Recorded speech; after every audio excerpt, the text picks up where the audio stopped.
बिस्मिल्लाहिर्रहमानिर्रहीम। आज मैं आपको थोड़ा सा एक्स्ट्रा पॉइंट्स और बताना चाहूंगा इमल्सिफाइंग एजेंट्स के हवाले से, क्योंकि ये वो टॉपिक है जो मैंने आपसे कहा था कि हम इसको इन डेप्थ एनालिसिस करेंगे जितना मुझसे हो सके। Extra points about emulsifying agents में से आपको बताना चाहूँ कि इमल्सिफाइंग एजेंट्स में से इस आज के लेक्चर में खासकर ध्यान दिया हुआ है कौन से पॉजिटिव है, कौन से नेगेटिव है, कौन से आयनिक है, कौन से नॉन आयनिक है। और अगर किसी का कोई पीएच मेंशन है तो वो भी मैंने जिक्र किया हुआ है। और साथ साथ में कि आया वो इमल्सिफाइंग एजेंट का रोल अदा करे या महज विस्कोसिटी दे रहा है, तो ये चीजें आज इसमें शामिल है। और कुछ HLB हाइड्रोफाइल लिपोफाइल बैलेंस के हवाले से भी कुछ नंबर्स दिए हुए हैं और उनके एप्लीकेशंस भी दिए हुए हैं। छोटे बस बहुत शॉर्ट लेक्चर होगा जी। तो एमल्सिफाइंग एजेंट्स को इस बुक के हिसाब से दो डिवीजन के, एक है नेचुरल और एक है सिंथेटिक। पिछले जो क्लासिफिकेशन हमने किया था उसमें हमने काफी ज्यादा किया था, नेचुरल भी था, सेमी सिंथेटिक भी था। सिंथेटिक के अंदर फिर चार और थे, ठीक है। तो वो भी आप लोगों ने याद रखना है बिल्कुल, और यहाँ से आपको बताना है। So first one is natural emulsifying agents. कुदरती तौर पर वो पड़े हुए हैं, हम इसको इस्तेमाल करते हैं। इसमें कौन से मौजूद है? बहुत मशहूर एमल्सिफाइंग एजेंट मौजूद है, इकेशिया। बहुत मशहूर है। वो जो आप लोगों ने प्रिपरेशन किया था इमल्शन का, इकेशिया मेथड, वो इकेशिया के बेस पर था। तो इसके बारे में सबसे पहला पॉइंट कि एकेशिया बजात खुद एसिडिक है। एक तो ये पॉइंट आपके पास आ गया। ये अपने आप को स्टेबल रख सकता है, pH 2 और 10 के दरमियान भी अपने आप को स्टेबल, खराब नहीं होगा एकेशिया। दो से काफी बड़ा रेंज, यानी बहुत सारे प्रिपरेशन ऑफ वेरियस pH आप उसमें ये यूज कर सकते हैं। और ये बड़ा स्पेशल बात है कि ये नेगेटिवली चार्ज है। बाय द वे, ये जो अक्सर नेचुरल एमल्सिफाइंग एजेंट्स होते हैं ये नेगेटिवली चार्ज होते हैं। खाली अगर आपको नाम याद हो जाए तो आप खुद से बोल सकते हैं कि ये नेगेटिवली चार्ज है। मैं इसका एक और का वो बताओ, वो पॉजिटिव नेगेटिव दोनों है। अच्छा, नीड प्रिजर्वेटिव। इसका ये जो एकेशिया है ये पानी अपने अंदर एब्जॉर्ब कर सकता है, वाटर एब्जॉर्ब कर सकता है, फूल सकता है। तो इसमें जरासीम के लगने के चांसेस है, जरासीम की ग्रोथ हो सकती है। तो बस थोड़ा सा तकलीफ करना पड़ेगा, आपको कोई प्रिजर्वेटिव इस्तेमाल करना पड़ेगा। प्रिजर्वेटिव आपको पता है कि क्या चीज है? जरासीम की ग्रोथ को स्टॉप करने के लिए जो भी एक्सीपिएंट आप डालते हैं दैट इज योर प्रिजर्वेटिव। और प्रिजर्वेटिव काफी डोजेज फॉर्म में हम यूज करते हैं। इसके अलावा इसके बाद है कि ये इनकम्पैटिबल है, किसके साथ इसका नहीं लगता? बिस्मथ सॉल्ट्स और कार्बोनेट्स, इनके साथ ये इनकम्पैटिबल है। जब भी आप कोई इमल्जन बना रहे हैं या कोई भी डोजेज फॉर्म बना रहे हैं उसके अंदर अगर आपने एकेशिया डाला हुआ है तो ख्याल रखिए कि उसमें बिस्मथ या कार्बोनेट ये नहीं हो। अच्छा, एकेशिया के बाद दूसरा कुदरती इमल्सिफाइंग एजेंट है ट्रेगाकांत। ट्रेगाकांत ये नेगेटिवली चार्ज है। ये वाटर को एब्जॉर्ब नहीं कर सकता, बहुत कम, बहुत डिफिकल्टी से एब्जॉर्ब कर लेता है, ठीक है। तो इसमें बैक्टीरिया के लगने के चांसेस भी नहीं है, लिहाजा यहाँ पर आपको प्रिजर्वेटिव की जरूरत भी नहीं पड़ेगी। और अच्छा, ये पॉइंट बड़ा अच्छा है कि ये विस्कोसिटी भी बढ़ाते हैं। हम लोग उसको मेनली विस्कोसिटी को बढ़ाने के लिए इस्तेमाल करते हैं। इमल्जन में आपको बताया गया था कि एक प्राइमरी इमल्जन है जो इमल्जन बनाते हैं, एक वो है जो इमल्जन तो नहीं बना सकते लेकिन विस्कोसिटी को बढ़ा के जो आपने पहला वाला इमल्सिफाइंग एजेंट यूज किया उसी की हेल्प कर रहा है, ठीक है। सो ऑक्सिलरी एजेंट आ जाता है। सो ये विस्कोसिटी बढ़ा रहा है। तीसरे नंबर पर है एगर। एगर ये भी नेगेटिवली चार्ज है, जैसे ट्रेगाकांत नेगेटिवली चार्ज था तो एगार भी नेगेटिवली चार्ज है। ये ट्रेगाकांत, एगार, इकेशिया ये कार्बोहाइड्रेट्स हैं। अच्छा, ये भी विस्कोसिटी को बढ़ाने के लिए इस्तेमाल होता है। इसको भी प्रिजर्वेटिव की जरूरत है, प्रिजर्वेटिव की जरूरत इसको है। अच्छा, ये हो गया तीन। फोर्थ नंबर पर आ रहा है पेक्टिन। पेक्टिन, पेक्टिन पर भी नेगेटिव चार्ज है, ये भी नेगेटिव चार्ज है। फिफ्थ पे क्या है? जेलेटिन। एक अपने नाम साथ साथ याद कर रहे हैं, ट्रेगाकांत, एगार, पेक्टिन, जेलेटिन, इकेशिया, ये नेचुरल एमल्सिफाइंग एजेंट। पहले तो आपने इनको याद रखना, ये नेचुरल है। फिर उसके बाद खुद भी आपके अक्सर नेगेटिव है। सो जेलेटिन पे बात करते हैं। ये नेगेटिव भी हो सकता है, पॉजिटिव भी हो सकता है, कंडीशन पे डिपेंड करता है। क्या कंडीशन है? आइसो इलेक्ट्रिक पीएच पे, यानी पीएच, इनके पीएच पे वो डिसाइड करेगा। पीएच एक तरफ करोगे तो नेगेटिव हो जाएगा, पीएच दूसरी तरफ करोगे तो ये पॉजिटिव हो जाएगा। तो ये पीएच डिपेंडेंट है। कब नेगेटिव रहेगा वो पीएच से ही पता चलेगा, कब पॉजिटिव रहेगा पीएच से ही पता चलेगा। आइसो इलेक्ट्रिक पॉइंट ये मैंने आपको अमाइनो एसिड में पढ़ाया था। अमाइनो एसिड के अंदर पॉजिटिव चार्ज नेगेटिव चार्ज दोनों एक तरह के पॉजिटिव नेगेटिव चार्ज आ जाए तो उस वक्त जो पीएच होगा उसका नाम है आइसो इलेक्ट्रिक पीएच। 6 नंबर पर है मिथाइल सेलुलोज। अच्छा, इस पर मैं स्टार लगा रहा हूं। ये वो पहला कुदरती इमल्सिफाइंग एजेंट है जिस पर कोई चार्ज नहीं है। This is non ionic. जब मैं पीएचडी के लिए टेस्ट दे रहा था तो उसमें यह सवाल आया था, मिथाइल सेलुलोज आयोनिक है नॉन आयोनिक है। 7 कार्बोऑक्सी मिथाइल सेलुलोज। कार्बोऑक्सी मिथाइल सेलुलोज, अभी तक नाम कितना मैच है, मिथाइल सेलुलोज कार्बोऑक्सी मिथाइल। जब कार्बोऑक्सी आया इस पर माइनस का चार्ज है, तो इसके पास है नेगेटिव चार्ज और ये भी विस्कोसिटी को बढ़ा रहा है। ये मिथाइल सेलुलोज और कार्बोक्सी मिथाइल दोनों विस्कोसिटी को बढ़ा रहे हैं।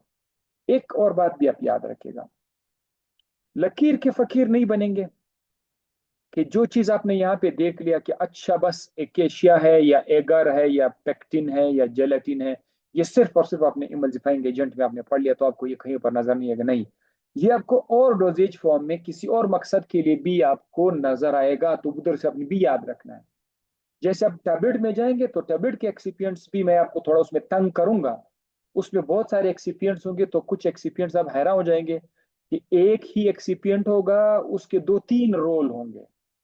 कहीं पर वो एज अ डिसइंटीग्रेंट यूज हो रहा है तो कहीं पर एज अ ग्लाइडेंट यूज हो रहा होगा। तो वो आप लोगों ने माइंड में रखना होगा, ठीक है। सो ये कार्बोक्सी मिथाइल सेलुलोज जो है ये नेगेटिव चार्ज है। अब दूसरे नंबर पर क्या है? सिंथेटिक। वो नेचुरल खत्म हो गया, सिंथेटिक मल्टीप्लाइंग एजेंट है।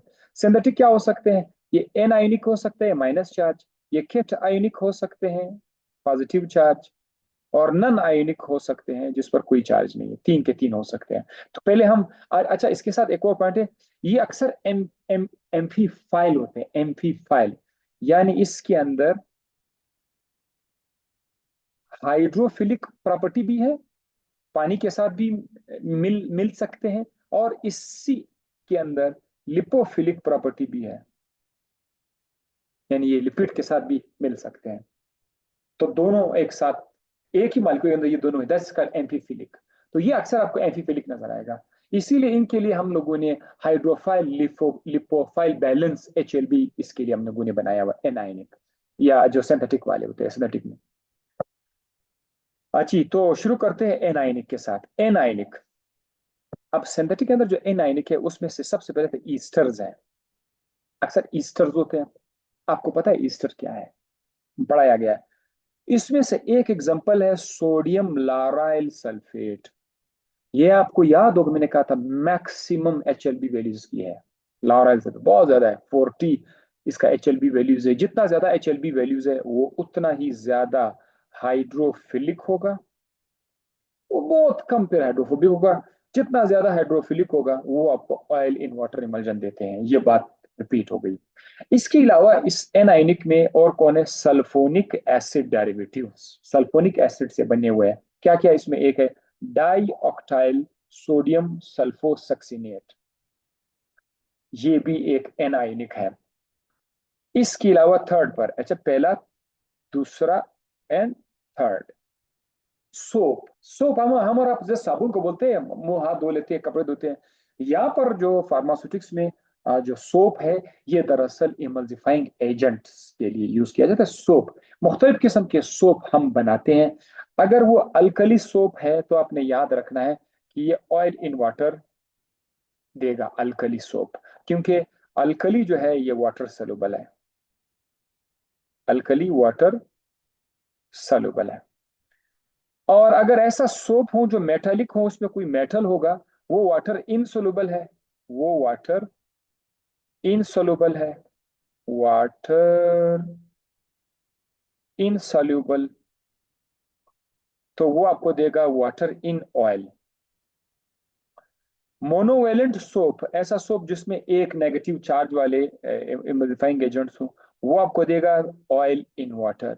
और अगर पॉलीवेलेंट है तो वो आपको देगा वाटर। इससे मुझे याद आया, जो आपका मोनोवेलेंट सोडियम स्टीरेट था वो आपको ऑयल इन वाटर दे रहा था। और जब आपने कैल्शियम यूज किया, कैल्शियम स्टीरेट आपने यूज किया था, वो डाई वेलेंट था, अगर आपको याद हो लेक्चर्स में, तो वो उसने आपको वाटर इन ऑयल दिया। तो वही बात यहाँ पर रिपीट हो गई, पॉलीवेलेंट वाटर इन ऑयल देगा, मोनोवेलेंट ऑयल वाटर देगा।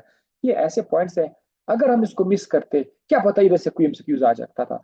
तो जगह तो बहुत है जिससे एमसीक्यूज आ सकते हैं, लेकिन अपनी तरफ से मेरा अपना मुझे बता रहे कि कहाँ कहाँ तक हम लोग उसको कर सकते हैं, ताकि ज्यादा से ज्यादा चांसेस हो कि ज्यादा से ज्यादा एमसीक्यूज हम सॉल्व कर सके। क्योंकि सवाल बनाने वाले का कोई भरोसा ही नहीं है कि वो सवाल जब बना रहा है, एमसीक्यूज बना रहा है, वो कहाँ से लाएगा। अच्छा, अब केटायनिक में से सिर्फ एक है benzyl conium chloride. Benzyl conium chloride, इसको मैं फिर इसको कंफर्म भी करूंगा।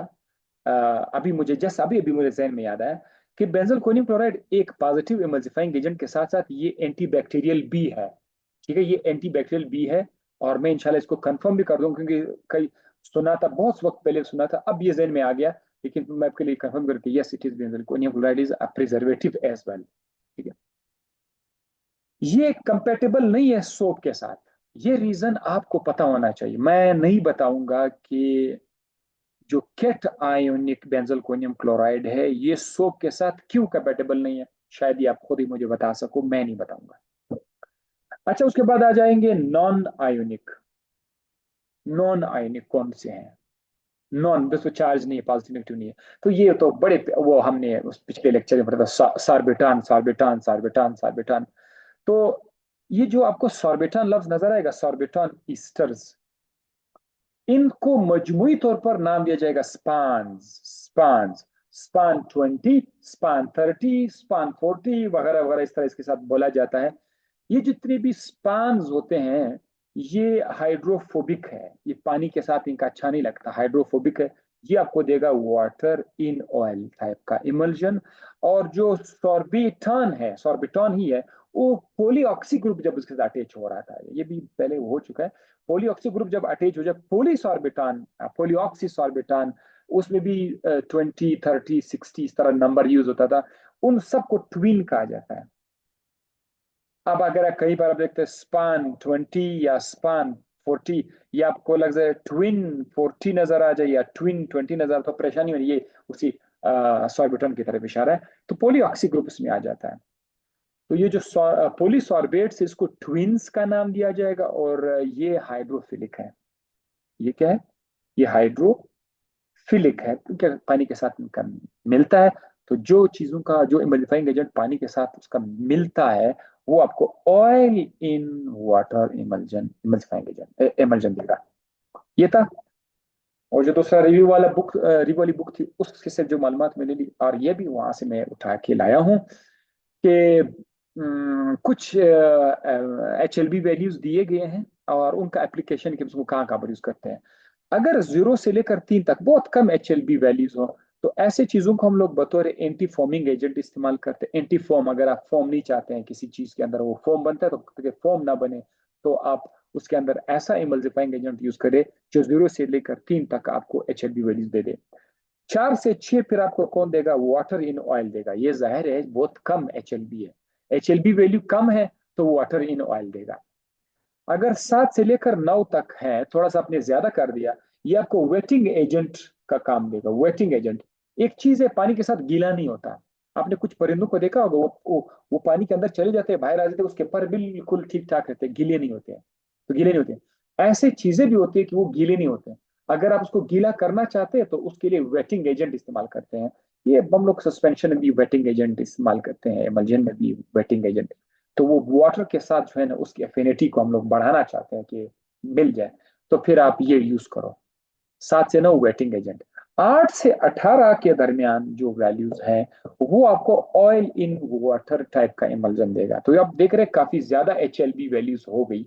वो अब देखो आपका ऑयल इन वाटर, अब आपका वाटर कॉन्टिन्यूस फेज में आ गया।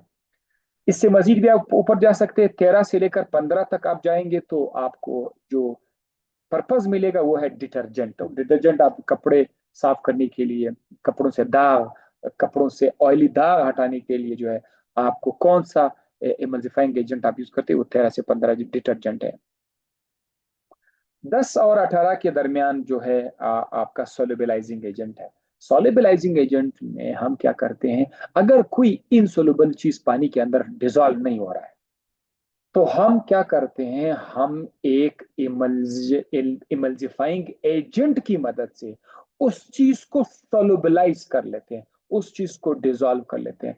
दिस प्रोसेस इज कॉल्ड सोलोबिलाइजिंग, सोलोबिलाइजेशन, सोलोबिलाइजेशन ये टॉपिक का नाम है। तो सोलोबिलाइजेशन का टॉपिक नाम भी आपको मैं यहां से बता दूं, सोलोबिलाइजेशन क्या है। अगर कोई चीज पानी में हल नहीं हो रहा तो आप एक इमल्सिफाइंग एजेंट लेकर उसकी मदद से उस इनसोलुबल चीज को पानी में सॉल्युबल कर देते हैं। This process is called solubilisation. आपने किस चीज की हेल्प ले ली, आपने एक इमल्सिफाइंग एजेंट की हेल्प ले ली। तो इस टॉपिक में सॉल्युबिलाइजेशन का भी आइडिया आपको दे दिया, और साथ ही साथ ये भी बता दें कि सॉल्युबिलाइजिंग एजेंट का HLB वैल्यूज कहाँ पे क्या होती है। सो यहाँ पर ये एक और मैंने छोटा लेक्चर कहा था, शायद थोड़ा सा लंबा हो गया होगा, बट इट्स ओके, आपको आइडियाज आ गए। इंशाल्लाह इसके बाद अब हम जाएंगे पाउडर ग्रेन्यूल टैबलेट्स की तरफ।